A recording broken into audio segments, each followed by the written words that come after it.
Hello everyone, welcome to vocab postmortem. Guys, सबसे पहले नजर मारते हैं उन शब्दों पर जिन्हें आज हम डिस्कस करने वाले हैं। गाइस, आज हम डिस्कस करने वाले हैं उन सभी शब्दों को जो अभी आपके स्क्रीन पर चल रहे हैं।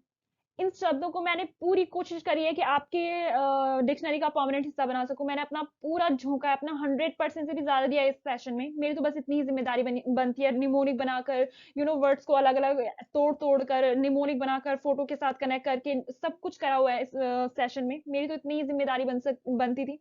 अब आपकी जिम्मेदारी है कि आपको अगर अच्छा लगता है तो चैनल को सब्सक्राइब भी करना है, आपको वीडियो को लाइक भी करना है। गाइस, मैं कहती नहीं हूँ और आप करते नहीं हो, है ना? सही है आप लोग का। पर करना है आपको आज।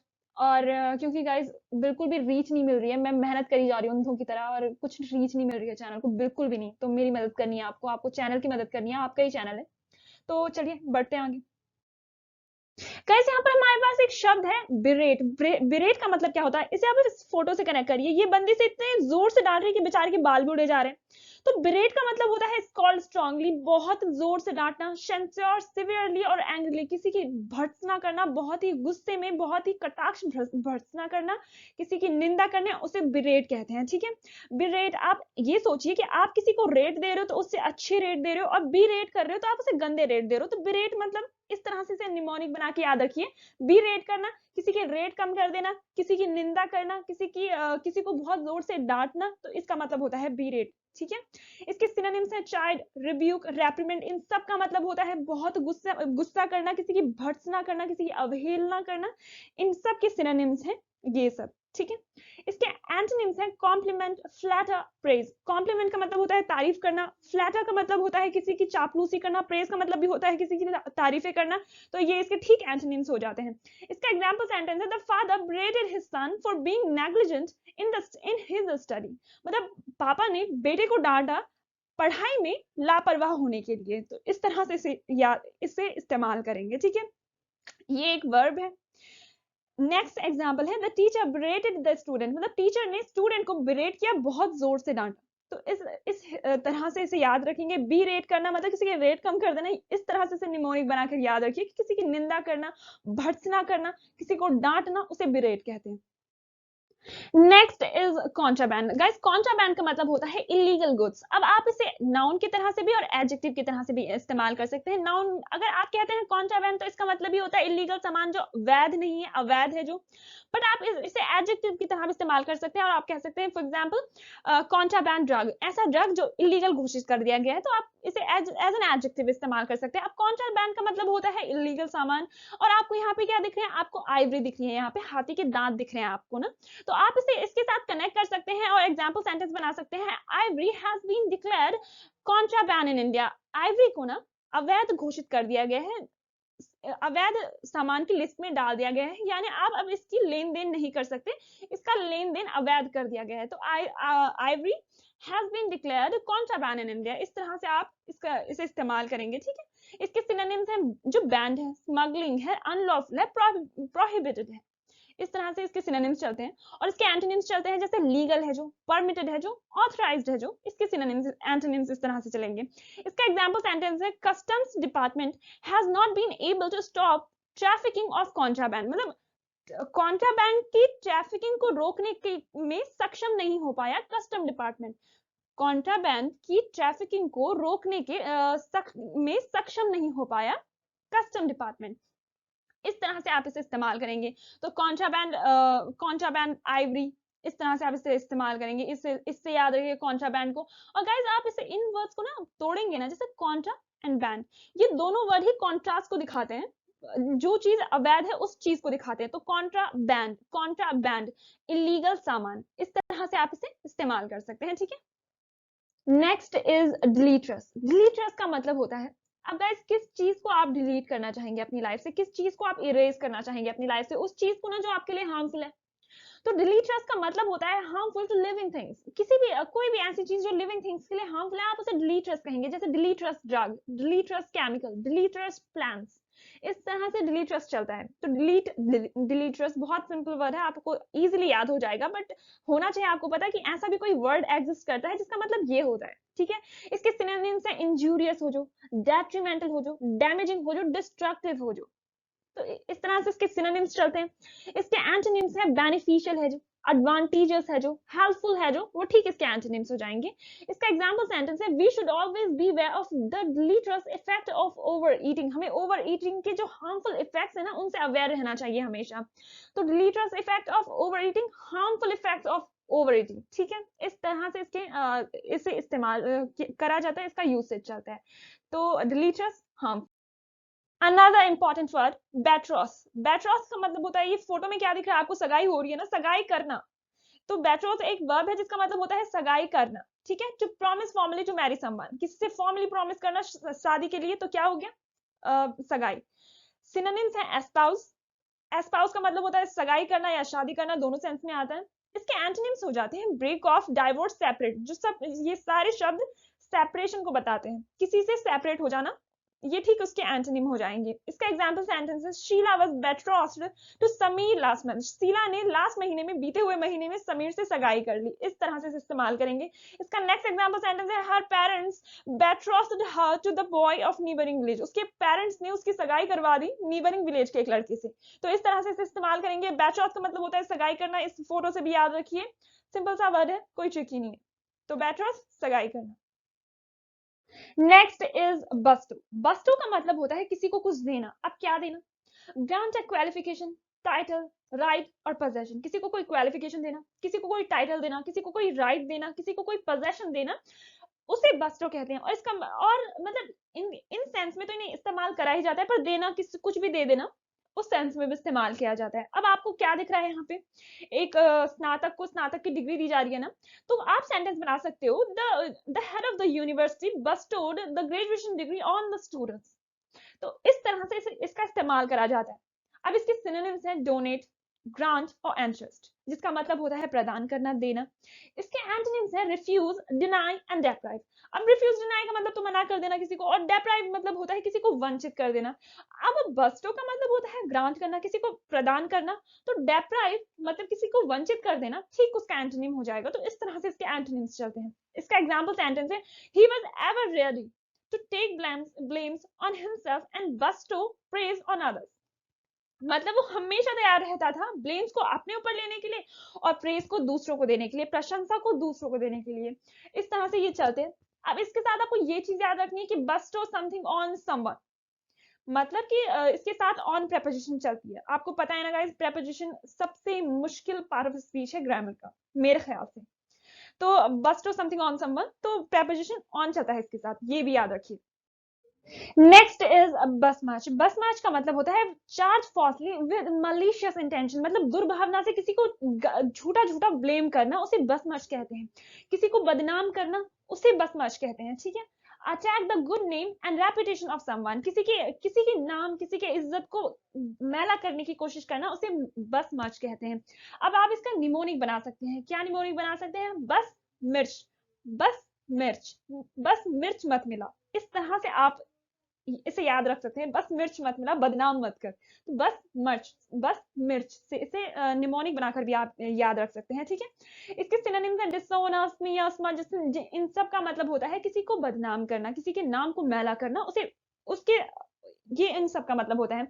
इसके एंटोनिम्स हैं ऑनर, अपग्रेड, प्रेज। इसके ठीक उल्टे किसी को सम्मान देना, किसी की प्रशंसा करना, उसे वो इसके ठीक एंटोनिम्स हो जाएंगे।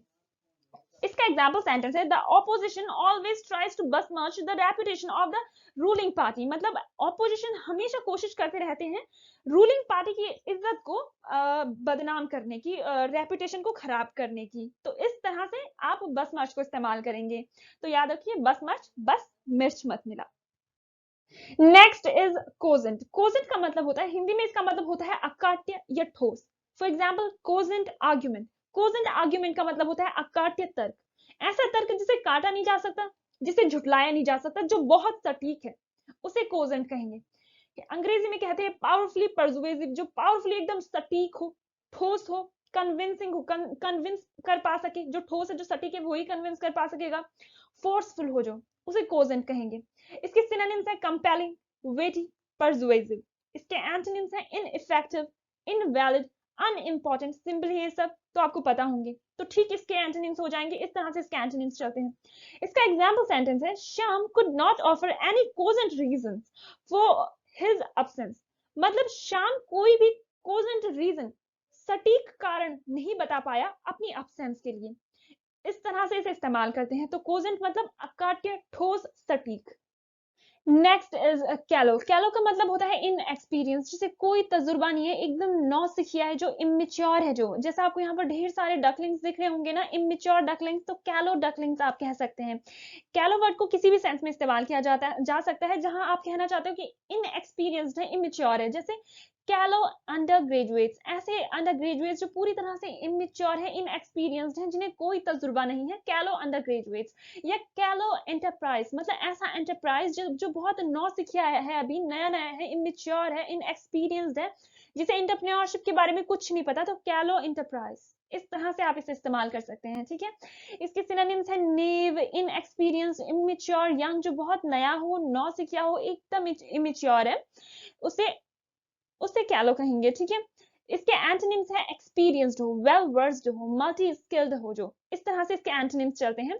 इसका एग्जाम्पल सेंटेंस है, दो रामू इज अ कैलो नाउ, मतलब हालांकि रामू कैलो है, अभी इनएक्सपीरियंस्ड है, he will gain experience by and by, मतलब वो हालांकि अभी वो इमेच्योर है, कैलो है, पर वो टाइम के साथ धीरे धीरे एक्सपीरियंस गेन कर लेगा। तो इस तरह से ये चलता है, ठीक है। कैलो का मतलब होता है इनएक्सपीरियंस, इमेच्योर, इस तरह से ये चलता है। कैलो डकलिंग्स, कैलो अंडर ग्रेजुएट्स, कैलो एंटरप्राइज, इस तरह से आप इसे याद रखेंगे। Next is cryptic. क्रिप्टिक का मतलब होता है मिस्टीरियस और हिडन। अब गाइस यहाँ पे आपको एक उल्लू दिख रहा है ना, ये उसी तरह के पेड़ पे बैठा है जिस तरह का उसका खुद का कलर है, तो आप कह सकते हो cryptic behaviour of the owl. इस तरह से इसे इस्तेमाल करते हैं, जो मिस्टीरियस हो, अनक्लियर हो, एम्बिगुअस हो, स्ट्रेंज हो, एब्स्ट्रैक्ट हो, उसे क्रिप्टिक कहते हैं, ठीक है। जो हिडन हो, मिस्टीरियस हो, और आप इसे क्रिप्टो करेंसी के साथ भी कुछ निमोनिक बनाकर इसे याद रख सकते हैं ना क्रिप्टिक को, क्योंकि है तो इनका बेस वही ना।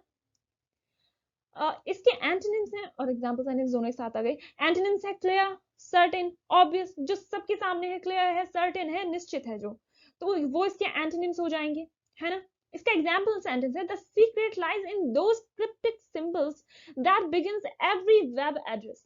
सीक्रेट उन क्रिप्टिक सिंबल्स में होता है जो किसी भी वेब एड्रेस को शुरू करते हैं, ठीक है। तो क्रिप्टिक सिंबल्स यानी वो एम्बिगुअस सिंबल्स, मिस्टीरियस सिंबल्स, ऐसे कुछ एम्बिगुअस से हो, जो क्लियर सिंबल ना हो, जो मिस्टीरियस हो, जो तो इस तरीके से आप याद रखेंगे, ठीक है। Cryptic, mysterious. Next is commodious. Commodious का मतलब होता है लार्ज एंड रूमी, स्पेशियस, जो बहुत बड़ा हो, विशाल हो, लंबा चौड़ा फैला हुआ हो, उसे कॉमोडियस कहते हैं। जैसे कॉमोडियस रूम, बहुत बड़ा कमरा है, कंफर्टेबल कमरा है, इस तरह से इसे इस्तेमाल करते हैं। इसके सिनोनिम्स है कन्वीनियंट, जो आरामदायक है, कैपेशियस एंड वाइड, जो विशाल विस्तृत फैले हुए हैं, इस तरह से इसे इस्तेमाल किया जाता है, और दोनों सेंस में से लिया जाता है, कंफर्टेबल के भी और कैपेशियस के भी, ठीक है। इसके एंटोनिम्स है अनकंफर्टेबल, इनकन्वीनियंट, कन्फाइंड, कन्फाइंड जो छोटा सा है, मतलब कॉम्पैक्ट है, एकदम छोटा सा है, उसे कन्फाइंड कहेंगे। इसका एग्जाम्पल सेंटेंस है, Rohan has built a commodious house. Rohan ने एक बहुत बड़ा लंबा चौड़ा घर बना रखा है, काफी कंफर्टेबल घर बना रखा है, because his parents are likely to live with him. मतलब हो सकता है कि उसके पेरेंट्स उसके साथ रहें, इसलिए उसने एक बहुत लंबा चौड़ा बड़ा सा घर बना रखा है। तो कॉमोडियस हाउस, लंबा चौड़ा बड़ा सा घर, या कंफर्टेबल हाउस भी हो सकता है, इसका मतलब दोनों सेंस में से लिया जाता है, ठीक है। तो कॉमोडियस, लंबा चौड़ा फैला हुआ, या comfortable. Next is compunction. Compunction का मतलब होता है फीलिंग ऑफ डीप रिग्रेट और रिमोर्स, मतलब आपको बहुत ही ज्यादा पछतावा है या आत्मग्लानि है, उसे कंपंक्शन कहते हैं। जैसे यहाँ पे आपको इस फोटो में दिख रहा होगा, इसे इतना कंपंक्शन है कि इसके आंसुओं में पिल्ला डूबा जा रहा है, तो कंपंक्शन का मतलब आपको बहुत ज्यादा डीप रिग्रेट है, रिमोर्स है आपको, वो आपका कंपंक्शन है। इसके सिनोनिम्स है पिटी एंड शेम। इसके एंटोनिम्स होंगे डिफायंस एंड डिसडेन, मतलब आप किसी की अवहेलना कर रहे हो, भर्त्सना कर रहे हो, तो वो इसके एंटोनिम्स हो जाएंगे, ठीक ठीक है। इसके सिनोनिम्स एंड एंटोनिम्स इस तरह से चलते हैं। इसका एग्जांपल सेंटेंस है, she felt no compunction about leaving her job. उसे अपनी जॉब छोड़ने का कोई दुख नहीं हुआ, कोई पछतावा नहीं हुआ, इस तरह से इसके एग्जांपल्स होते हैं। he had next is he had no compunction about interfering in Shreya's personal life. उसे अब श्रेया की पर्सनल लाइफ में इंटरफेयर करने का, दखल अंदाजी करने का कोई अफसोस नहीं हुआ। इस तरह से इसके एग्जाम्पल सेंटेंस चलते हैं। तो कंपंक्शन, आत्मग्लानि, बहुत ही ज्यादा पछतावा है आपको, इस तरह से चलते हैं। इस फोटो के साथ इसे याद रखिए। Next is क्लैंडस्टिन। क्लैंडस्टिन का मतलब होता है कंडक्ट विद और मार्क्ड बाय हिडन एम्स और मेथड्स। जब आप किसी काम को गुप्त चुप के कर रहे हो ना, जो तो वो क्लैंडस्टिन है। क्लैंडस्टिन का मतलब होता है गैर कानूनी, अवैध। जैसे कि for example hacking is a clandestine activity, hacking अवैध काम है, ठीक है। तो इस तरह से इसका मतलब चल रहा है क्लैंडस्टिन, अवैध। गाइस मेरे पास इसका कोई निमोनिक नहीं है फिलहाल के लिए, फोटो से ही कनेक्ट कर लीजिए। हैकर को याद रखिए क्लैंडस्टिन से, hacking is a clandestine activity, इस तरह से आप इसे याद रखिए, ठीक है। इसके सिनोनिम्स है कोवर्ट, सरैप्टिशियस, हिडन, अंडरकवर, जो कि बहुत मतलब जो चुपचाप हो रहा है, जो जो एकदम छिपा हुआ है, हिडन है, अंडरकवर है जो, उसे हम इसके सिनोनिम्स इस तरह से चलेंगे, ठीक है। इसके एंटोनिम्स है जो पब्लिक है, मैनिफेस्ट है, ओपन है, ऑब्वियस है, जो सबके सामने है, वो ठीक इसके एंटोनिम्स हो जाएंगे। इस सेंस में इसके एंटोनिम्स आते हैं। और इसका एग्जांपल सेंटेंस है clandestine activity of the smuggler are well known to the police, मतलब पुलिस को बहुत अच्छी तरह से पता है उस स्मगलर के अवैध कामों के बारे में। क्लैंडस्टाइन एक्टिविटीज मतलब अवैध काम, जो गैर कानूनन हरकतें हैं, उन्हें क्लैंडस्टाइन एक्टिविटीज कहा जाता है। तो इस तरह से इसे याद रखिए। Next is a काउंटरमैंड। काउंटरमैंड का मतलब होता है अ कॉन्ट्रेरी कमांड कैंसलिंग और रिवर्सिंग अ प्रीवियस कमांड। मतलब जब आप अपनी ही कमांड को रद्द कर रहे हैं तो आप काउंटरमैंड कर रहे हैं। इसका पार्ट ऑफ स्पीच है वर्ब, ऑब्वियसली वर्ब ही होगा। रिवोक एन ऑर्डर मतलब एक ऑर्डर को आप रद्द कर रहे हो तो आप काउंटरमैंड कर रहे हो। अब ये याद रखिए कि काउंटर कमांड, काउंटरमैंड को काउंटर कमांड से याद रखिए, काउंटर कमांड काउंटरमैंड। जब आप अपनी ही कमांड को या फिर कमांड को काउंटर कर रहे हैं तो आप काउंटरमैंड कर रहे हैं, आप रद्द कर रहे हैं किसी प्रीवियस कमांड को, तो उसे काउंटरमैंड कहते हैं। अब यहाँ पर लिखा भी है ना, अ कॉन्ट्रेरी कमांड कैंसलिंग और reversing a previous command. Previous command को जब आप कैंसिल कर रहे हो तो काउंटरमैंड, काउंटर कर रहे हो कमांड को, ठीक है। तो काउंटरमैंड मतलब होता है रद्द करना। इसके सिनोनिम्स चलेंगे रिपील, रेसेंड, रिवर्स, ओवरटर्न, जिन सब का मतलब होता है रद्द करना। तो इसके सिनोनिम्स इस तरह से चलेंगे। इसके एंटोनिम्स चलेंगे अलो, कमांड, परमिट। जब आप अलो कर रहे हो, कमांड कर रहे हो कि ये कर लो, परमिट कर रहे हो, तो आप ये इस तरह से इसके एंटोनिम्स चलेंगे। इसका एग्जांपल सेंटेंस है the election commission has countermanded the election of the MLA for overspending in the elections। मतलब इलेक्शन कमीशन ने काउंटरमैंड कर दिया, रद्द कर दिया इलेक्शंस को एमएलए के। क्यों रद्द कर दिया? ओवर स्पेंडिंग के लिए रद्द कर दिया। वो ज्यादा खर्च कर रहा था अपने इलेक्शंस पे, तो वो थोड़ा हो जाता है ना, उसकी भी एक लिमिट होती है, तो इसलिए रद्द कर दिया। तो काउंटर कमांड कर रहे हो आप, काउंटर कमांड, काउंटरमैंड, इस तरह से आप याद रखिए, ठीक है। Next is cherry. चेरी का मतलब होता है characterized by great care, caution and wariness. जब कोई इंसान बहुत सावधान हो, बहुत कॉशन हो, दूरदर्शी हो, तो उसे कहते हैं चेरी। आप किसी सावधान व्यक्ति को कह सकते हैं। आप कोई विवेकी है जो बहुत तेज है और किसी भी खतरे को भांप सकता है, जो दूरदर्शी है ना, उसे भी चेरी कहते हैं। तो सावधान हो जो। अब आप यहाँ पर क्या देख रहे हैं, एक बेबी टर्टल है ना, और ये क्या कर रहा है, एक चेरी खा रहा है, स्ट्रॉबेरी खा रहा है वो। तो आप इसका निमोनिक बना सकते हैं, the baby turtle is cherry for its cherry. वो बहुत सावधान है, बहुत ही कॉशन है कि कोई मेरी चेरी मुझसे छीन न ले और कोई खा न दे इसे। तो आप इसका निमोनिक बना सकते हैं the baby turtle is cherry for its cherry, ठीक है। इस तरह से आप इसे याद रख सकते हैं। इसके सिनोनिम्स हैं केयरफुल, प्रूडेंट एंड फ्रूगल। जो बहुत सावधान हो, केयरफुल हो, प्रूडेंट हो, जो बहुत बहुत ही ज्यादा दूरदर्शी हो, ऐसा सावधान हो कि मतलब वो खतरे को भांप सकता है, वो कॉशन है किसी चीज को लेकर, तो उसे कहते हैं चेरी, ठीक है। इसके एंटोनिम्स है careless and incautious, cautious, incautious and careless, इसके एंटोनिम्स हो जाएंगे। इसका एग्जांपल सेंटेंस है we should be always chary of the strangers. हमें बहुत ज्यादा अलर्ट रहना चाहिए स्ट्रेंजर्स से, अजनबियों से हमें अलर्ट रहना चाहिए। इस तरह से इसे याद रखेंगे। इसका नेक्स्ट एग्जांपल सेंटेंस है banks were chary of lending the company more money. मतलब बैंक्स बहुत ही ज्यादा कॉशन थे कि उस कंपनी को और लोन दे या न दे, लैंडिंग मोर मनी। तो इस तरह से आप इसे याद रखेंगे। तो चेरी का मतलब होता है सावधान या प्रिकॉशन हो जो, कॉशियस हो जो, कॉशियस हो जो बहुत ज्यादा, उसे चेरी कहेंगे, ठीक है। Next is dubious. ड्यूबियस का मतलब होता है नॉट सर्टेन, डाउटफुल और सस्पिशियस। मतलब ऐसी चीज जो सर्टेन नहीं है, संदेहजनक है, जो जिसपे शक है, उसे ड्यूबियस कहेंगे। अब गाइस आप इसका निमोनिक बना सकते हैं। क्या निमोनिक बना सकते हैं? डुबाया अस, हमें डुबाया। किस चीज में डुबाया? सवालों में डुबाया। क्यों डुबाया? डाउटफुल था, सस्पिशियस था, इसलिए। तो डुबाया अस, ड्यूबियस। ये एक तरीका है गाइस, ये निमोनिक का तरीका है शब्दों को, नए शब्दों को देर तक अपने दिमाग में बनाए रखने का।